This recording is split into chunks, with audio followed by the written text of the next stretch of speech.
Hi, everyone. This is Liz Brush. I just wanted to say hello. We're going to wait until 8:02 to start. I know that a lot of people are new to the GoToMeeting, and it takes a few minutes to download the GoToMeeting app. So we're going to give them 2 minutes, and then we'll get started.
Okay, thanks for your patience. Welcome to the 2019 Rules Update webinar. This is presented by U.S. Lacrosse Women's Officials Training Committee. We're going to go through the new rules for 2019, and we're going to pay special attention to the new self-start rule and the new penalty zone rule. And tonight's presenters are Karen Blaine from Pennsylvania and Colleen Spiegelhoff from New York. They're both members of the National Training Committee, and they work on creating content along with the rest of the committee, content materials, including these webinars, all the training materials for the certified trainers, and resources for all officials. So on that note, I'm going to pass it over to Colleen and Karen. Oh, sorry, one more thing. On your side panel, you'll see a question area. If you have questions, there's also a chat box. You can put your questions in either one of those. There should be a couple of us answering these questions throughout the webinar, and I will go through some questions at the end as well. If there's questions that repeat over and over, I might just reiterate those, and then we'll have some time for some questions at the end. So now I'll hand it over to Karen and Colleen. All right, thanks, Liz. This is Karen. Welcome, everyone. Colleen and I are really pleased that there is so much interest in reviewing and understanding our 2019 rule updates. Some of you have shared with me that you're joining for the second time to hear it again. That's great. As with our initial presentation, our goal tonight is to give you a brief overview of the updates that don't need a lot of explanation, and then to spend a little more time on a few exciting, more challenging changes to the game. Now we're going to get started.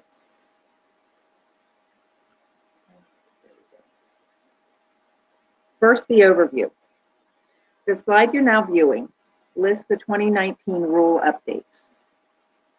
You can anticipate additional detail and demonstrations early in 2019 with our rules and terms, but tonight we'll walk you through each topic as an initial review.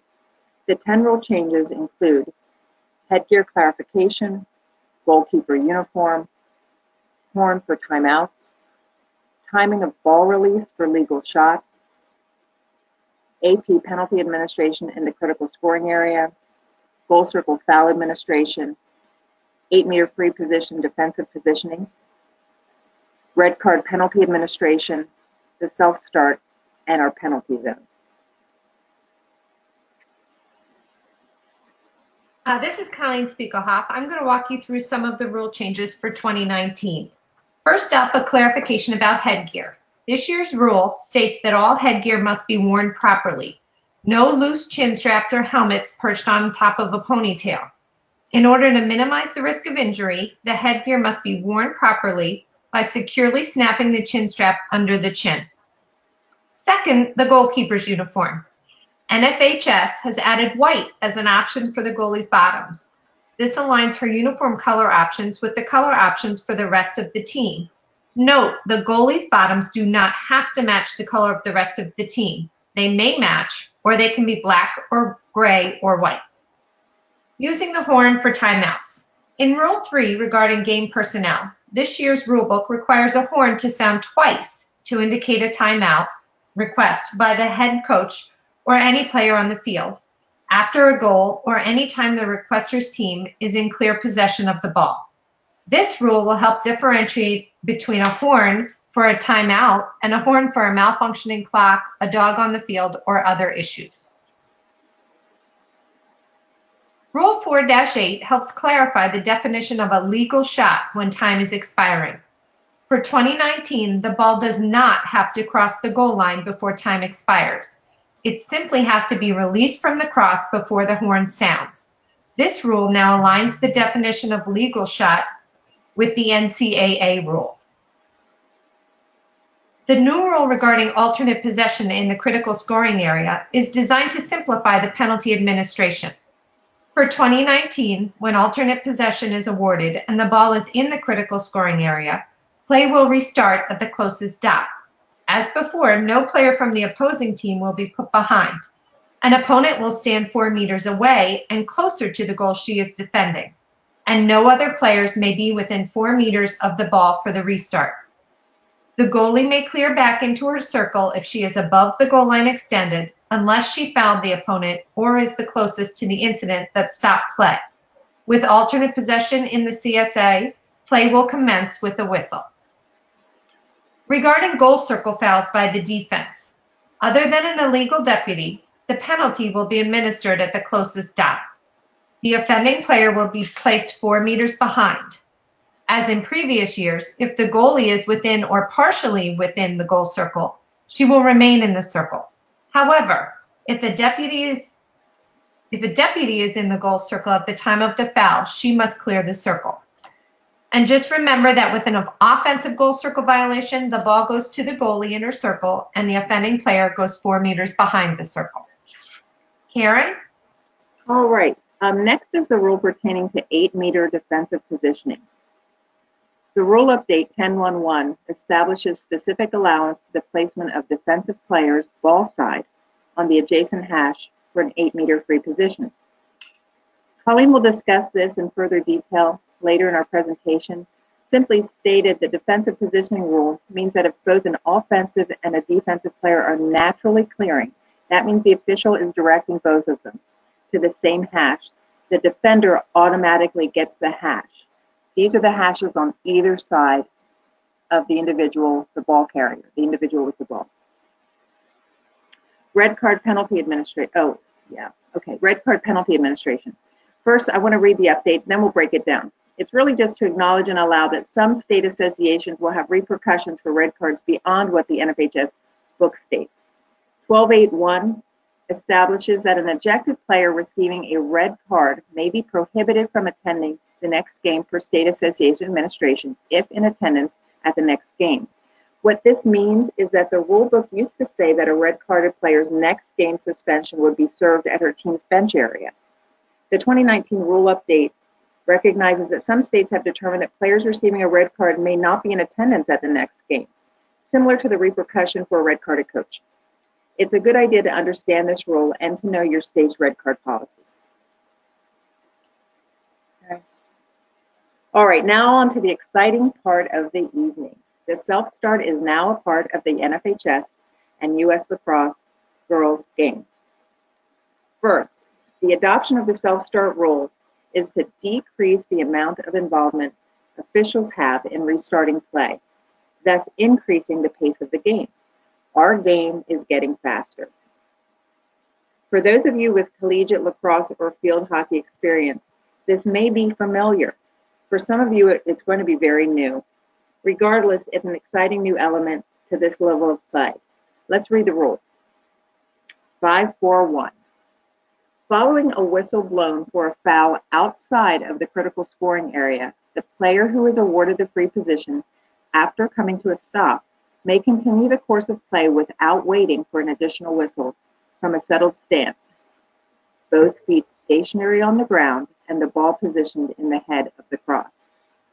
The player fouled must take the free position within playing distance of the spot of the foul. The offending player shall move 4 meters from the player taking the free position as directed by the official. All players must move 4 meters away from the free position as directed by the official. The next several slides will speak to various parts of managing the self-start. Our objective as officials is to encourage fluid play while making sure that the self-start is legal, both on the part of the attacking and defensive teams. We don't want to overmanage the self-start. We need to understand it and then work to help the players get comfortable with proper execution and pick up the pace. This version of self-start is different from NCAA version of self-start. There is no free movement in girls lacrosse this year.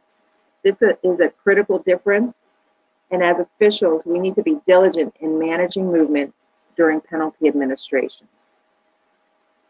All right, let's discuss how the self-start works. We have 2 teams, X and O. X has the ball, and O fouls. Whistle blows, and the official gives direction and signal. Just like in the past, officials need to think about boo, placing the ball in the right spot, directing the offender 4 meters behind or away, and directing others at least 4 meters away. So, officials make sure that X is within playing distance of the foul. The offending player, O, must move 4 meters away or behind as directed by the official. The player awarded the free position, X, may, after coming to a stop, continue the course of play from a settled stance without waiting for an additional whistle. What is a settled stance? The player with the ball must make a momentary pause before restarting play. Let's think about that. Rocking motions do not commence play. Cradling the ball does not commence play. Pumping the cross does not commence play. Let's also consider that if the player comes to a stop when the whistle is blown, she has settled and can start play immediately. Players will become adept at starting play, and we want to encourage that movement. Okay, the pace is going to be faster. On to the next. Here we go. So when is a self-start allowed? First, let's look at fouls occurring outside of the critical scoring area. While there are a few exceptions, and we'll share those with you, for most fouls outside the critical scoring area, the self-start is an option. So if a foul occurs outside of the critical scoring area and the ball happens to roll into the critical scoring area, officials bring that ball back out to the spot of the foul, make sure the player has settled, and then you can allow a self-start. Next, consider the game clock. If the game clock is running, the game clock must be running in order for a player to legally self-start. So if the clock is not running, that player better not be running either. She can't self-start. Reminder, if it is a 10-goal differential and the clock is running in the last 2 minutes of the half or the game, self-starts are allowed. The clock is running, so is she. It's easy to remember. Playing distance. If a player starts more than 1.5 stick lengths away, it is not an automatic foul. The official's response would be to whistle and stop play, bring the player back to the correct spot for a restart, and allow the player to self-start from that location. Or consider that a teammate, if the ball went pretty far away, might pick up the ball and return it to her teammate so that she would have the ball in the proper location, and then a self-start would be allowed. That's all fine. Colleen? Thanks, Karen. Let's talk about the self-start. Oops, I'm sorry. Went too far. The self-start for the fouled player. The player who is fouled, the ball carrier, is the one who restarts play first. All players except for the player who fouled and those within 4 meters of the ball may not move until the ball carrier either takes a step or passes the ball. The ball carrier may start from her settled stance or may wait until all other players are 4 meters away. If the ball carrier does not commence play, the official should state self-start. If the player still does not go, the official may blow the whistle for the restart. Officials should make every effort to encourage the self-start so players get used to restarting play on their own. A nod or a hand gesture inviting the player to move forward may be used in addition to saying self-start.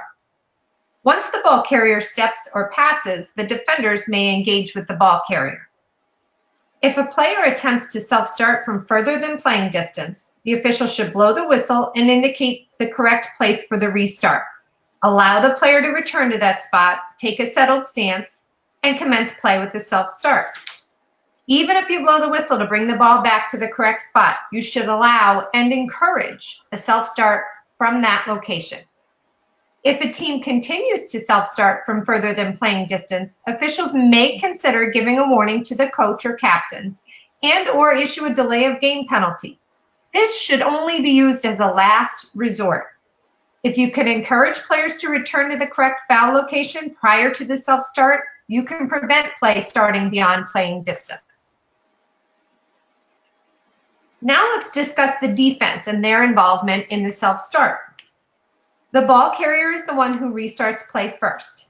Defenders, except for the player who fouled and those within 4 meters of the ball, may not move until the ball carrier either takes a step or passes the ball. Remember, cradling the ball or rocking back and forth do not commence play. The ball carrier must either take a step or pass the ball. Once the ball carrier steps or passes, the defenders may engage with her. If the defenders engage before play is commenced, officials may issue a warning. Repeatedly engaging prior to play or failing to move away from the ball may result in a warning or delay of game penalty. Again, the onus is on the official to use all of the tools available, a loud voice, hand gestures, body positioning, whatever's needed, to prevent the defense from repeating these actions. So, when can a player not self-start? Whenever the game clock is stopped, a team timeout, a card is issued, an injury, or a redraw, for example. When offsides is called, the officials need to move additional players to correct the offsides, so self-start is not an option. All fouls in the critical scoring area.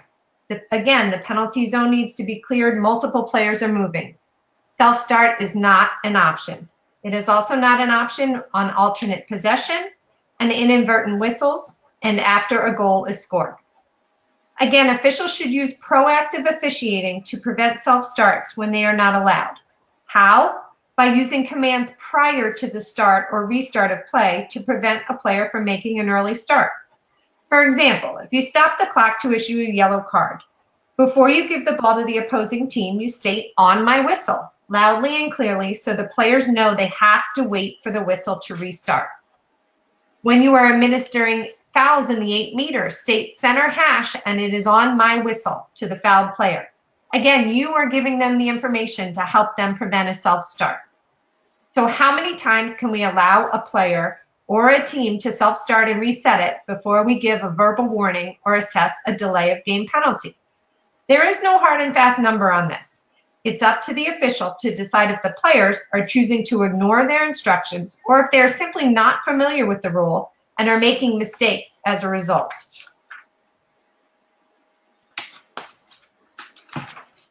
Okay, boundary balls and self-starts. First, it's important to share that nothing about boundary balls has changed. Passes, misplays out of bounds go to the opposite team. Shots go to the team closest to where the ball exited the field. We have only updated how the player is able to restart play following a boundary ball. Now they can self-start. Let's look at the slide. X is passing to her teammate. The teammate misses it and the ball goes out of bounds. The closest non-offending player may retrieve the ball and step onto the field. 2 meters in from where the ball went out of play. She settles her stance and may initiate play. This is true in every instance of a boundary ball. It's very consistent and it's very simple. If she wants to pass to a teammate, she must first come in, settle, then pass. Play may not commence with a pass from out of bounds. You may ask the question, what would we do if she did pass the ball in from out of bounds to start play? And our answer is, the boundary ball has to start from a settled stance 2 meters in from the boundary. So, any boundary play started from outside the field or too far inside the field needs to be whistle stopped, brought back to the correct starting point, and then reset. When that's accomplished, the self-start's fine. Right. Next up, boundaries self-starts following a foul. If a player gets fouled and the ball goes out of bounds, the fouled player is awarded the free position. The free position is set up at the spot of the foul at least 4 meters in from the sideline. The player who fouled must go 4 meters behind or away. It's all same as it ever was.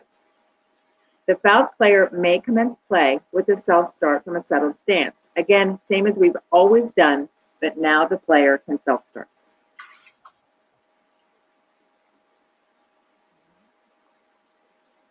Now boundary self-starts inside the critical scoring area. They are consistent with boundary ball restarts on the sidelines. Self-starts are allowed when the ball crosses the end line in the critical scoring area. Depending on shot or pass, the closest player from the team gaining possession must bring the ball in 2 meters and is allowed to then self-start from a settled stance. Once again, play may not start with a pass from out of bounds. This makes it really easy to remember. On all 4 sides of the field, self-starts are legal on boundary balls. Okay. Now our last boundary scenario, boundary balls and the goalie. If the goalie is in her circle and nearest to the ball when it crosses the boundary, she will restart play from the circle. That means she runs and gets the ball and comes back into her circle. As the ball is now inside the critical scoring area, play will commence on the whistle. If the goalie self-starts by accident, it's not a turnover. Officials should blow the whistle, return the ball to the goalie in her circle, and restart play with a whistle. Repeated self-starts from the goalie in her circle may result in a warning and or a delay of game penalty, similar to what Colleen just reviewed. If the goalie was nearest the boundary and outside of her circle, she would restart with a self-start from 2 meters in, like any other field player. Again, consistent with what we know in past practice. Thanks, Karen. Now that we've filled your heads with everything related to the self-start, let's move on to discussing the penalty zone. The penalty zone has been developed to simplify penalty administration and address safety concerns around 8-meter free position in the girls' game. The penalty zone is the area 8 meters away from the goal circle, above the goal line extended. It includes the entire 8-meter arc, both pie areas, and the area created between the extension of the 8-meter marks on the goal line extended to the dots and between the dots. For any major foul by a defensive player occurring in the CSA and above the goal line extended, this entire area shall be cleared. The procedures for clearing the penalty zone remain the same as in previous years. All players must stand on the whistle and be directed out of the zone. Players must take the shortest route out of the penalty zone. If the players are in pairs in the zone, they will be cleared in pairs. New this year, however, is the following. If a pair of opposing players is to be moved to a hash adjacent to the ball carrier, the defensive player will be entitled to the inside position closest to the ball carrier. This will only happen on the adjacent hashes and only if directed by the official. Prior to this rule, the official would have had to decide who was closer. Now the defender is placed closest to the ball carrier. All other players will continue to move out of the 8-meter arc by taking the shortest route out. Only the players who would have naturally earned the hashes adjacent to the ball may move to those hashes. For any major foul by a defensive player occurring in the critical scoring area above the goal line extended and between the 8-meter and the 12-meter, the penalty is administered at the spot of the foul, and the lane is cleared. The penalty zone is not cleared when a foul is administered in this area. For any major foul occurring in the CSA and below the goal line extended, the foul is administered at the nearest dot. The penalty zone is not cleared when a foul is administered at a dot. Please remember that the new rules are as new to the players and coaches as they are to us. It is important that we are consistent in the implementation of them. And it is our job as officials to help coaches and players to understand and embrace these new changes that will help expedite play and minimize the risk of injury. Thank you for taking the time to join the webinar tonight. We realize the introduction of the self-start is a big change, and it may generate a lot of questions. We will try to answer some of them now. Liz?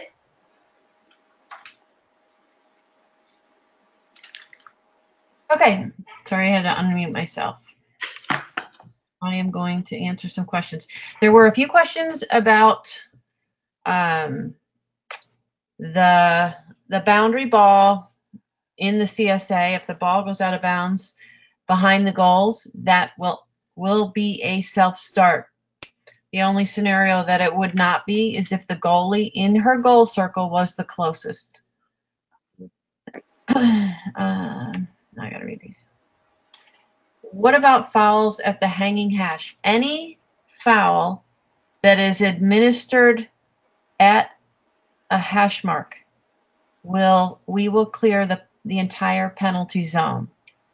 So if you have a foul that's where you set it up at the hanging hash, the entire penalty zone will be cleared. False start. Is there still a difference between a false start and an incorrect restart? One is a turnover, one does not. So a false start in the high school game is what it was in the past. A defensive player going before the self-starter goes. If it's a whistle start and the defender goes before. So there is still a false start, but a player self-starting, also an attack player if it's a whistle start, if they go before the whistle. If a player is self-starting when she's not supposed to, we're just going to reset that. And we're going to, if it becomes deliberate or if it becomes multiple times, then we would manage it with a delay of game card. Delay of game, foul first and then a card. Colleen, shooting. Yep. Colleen, can you bring up the picture that has the CSA and the penalty zone on that?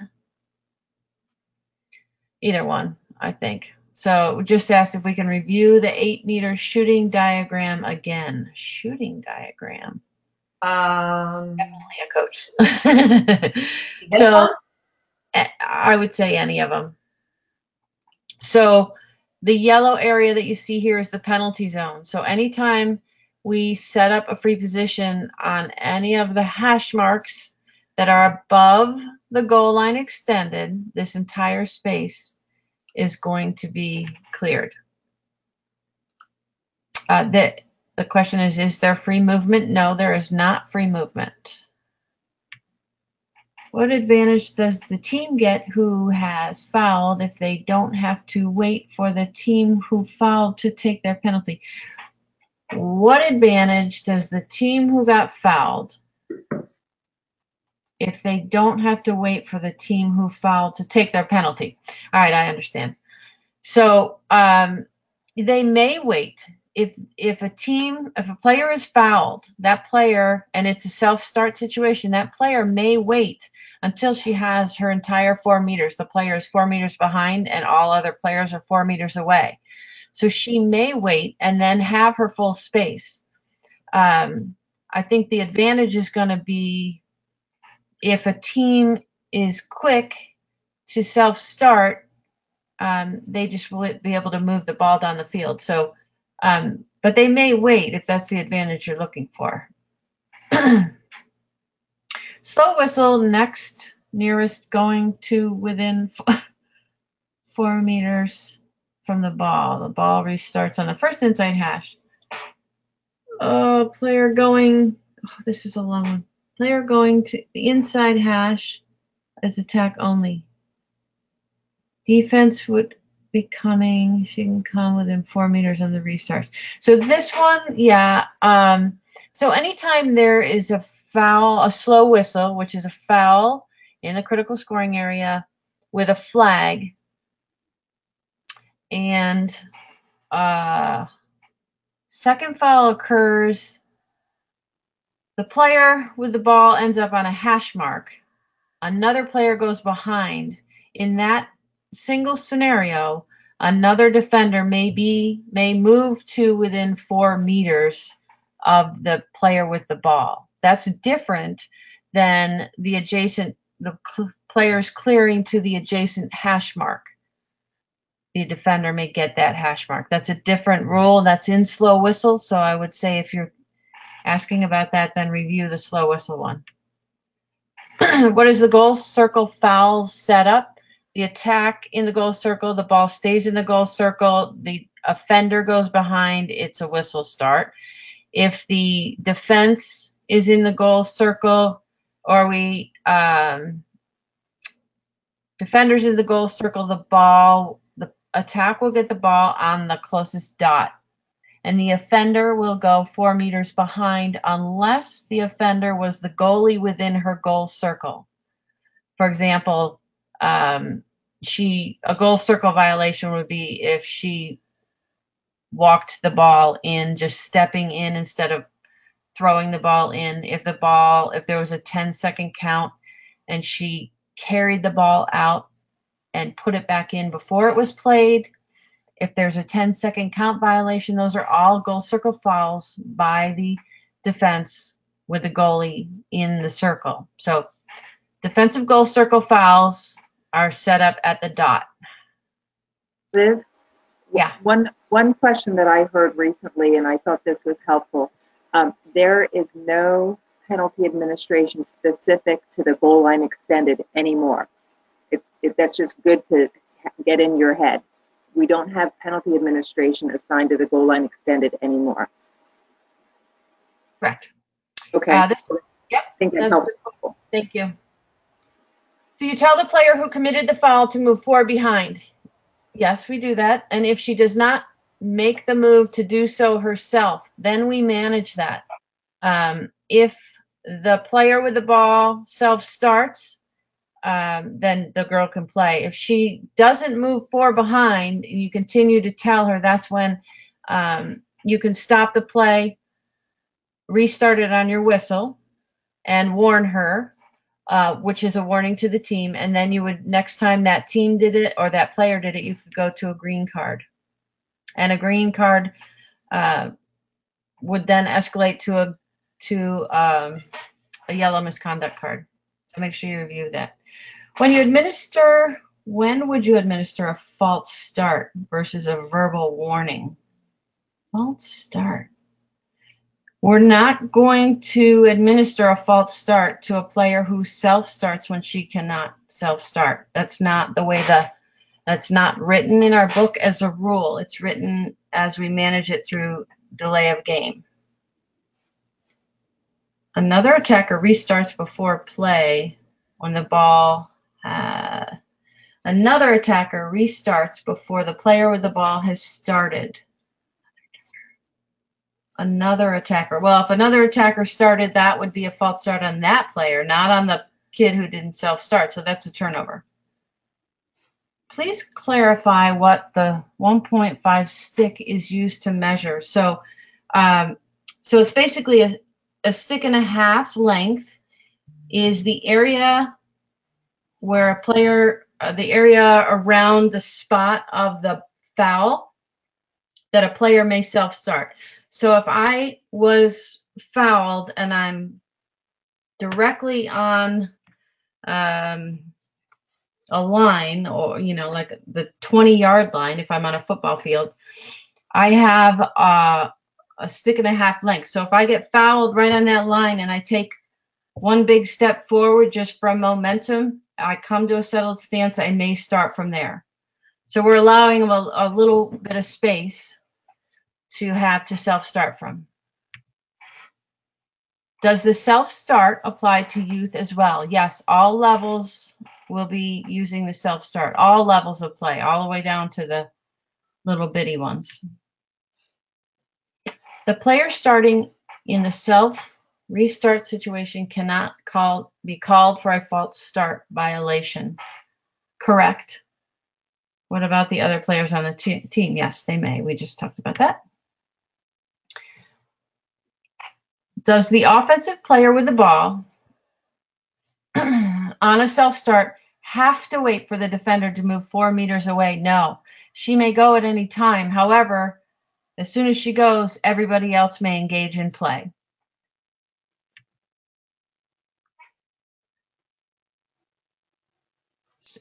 Yes. So if there's a foul between the 8 and the 12, the foul would be administered at the spot of the foul. Then you would clear a penalty lane.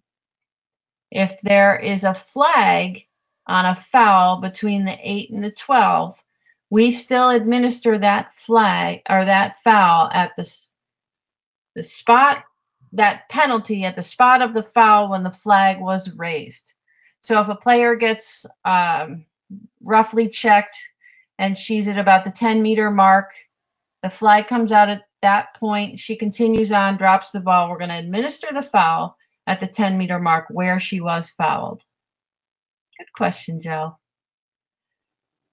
Can a player be between the penalty zone, below the goal line extended, clear below the dots, if that's her shortest way out? Yes.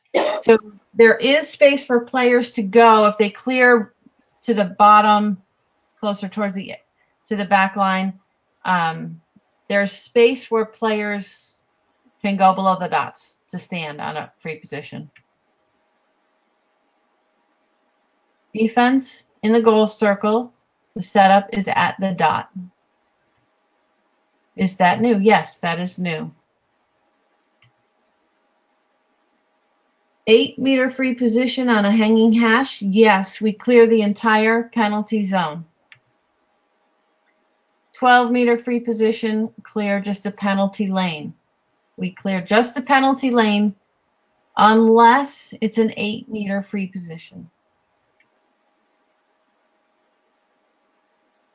Yeah, no, we don't have any fouls that we restart on the goal line extended because we moved the goal circle foul.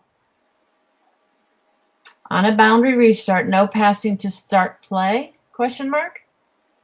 Do you have, so I'll answer that. A player may step in bounds and then pass. She may not pass from out of bounds. So yes, you can start play with a pass as long as both feet are in bounds. And the rule reads up to 2 meters, which means a player may step right in bounds, and when both her feet are in bounds, regardless of whether she's 2 centimeters in or 2 full meters, she has that full space from which she can self-start. So once she's in and settled, she may pass. Do you have a running, have to start running before passing? No, I think I just answered that. Is this effective January 2019? Yes, these are the 2019 rules. The rule book isn't out yet.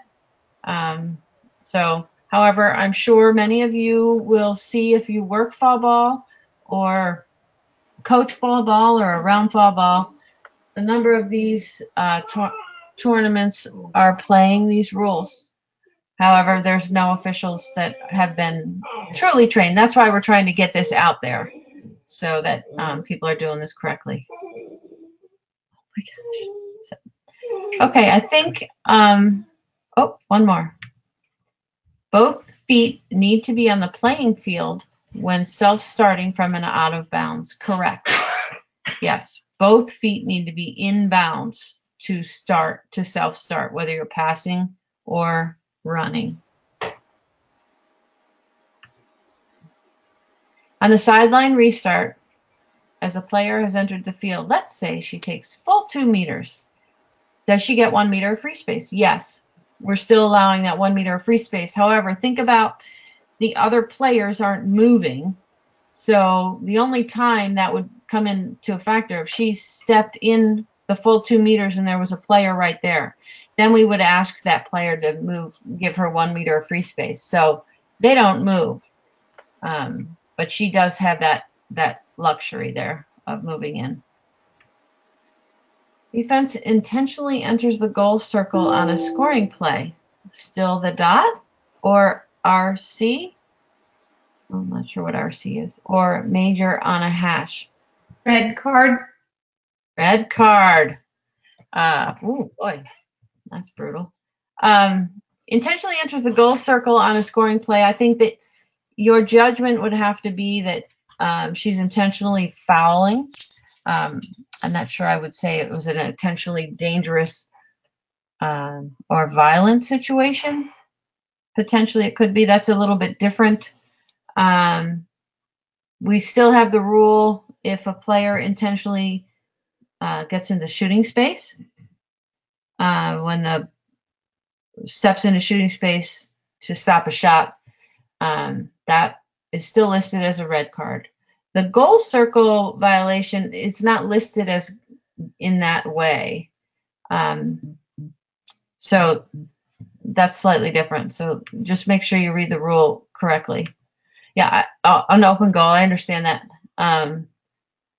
So the rule reads, if someone's intentionally stepping into shooting space, that would be a red card. It doesn't say if they're intentionally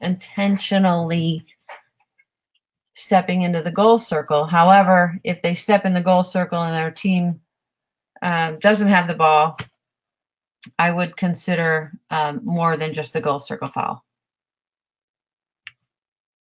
An AP anywhere inside the CSA is taken at the closest dot, even when the ball is coming out. Yes. Yep. We're just going to make it even and go to the dot. And then the opponent, the closest opponent, is going to go 4 meters in the direction of her defensive goal. So that's the same for both sides.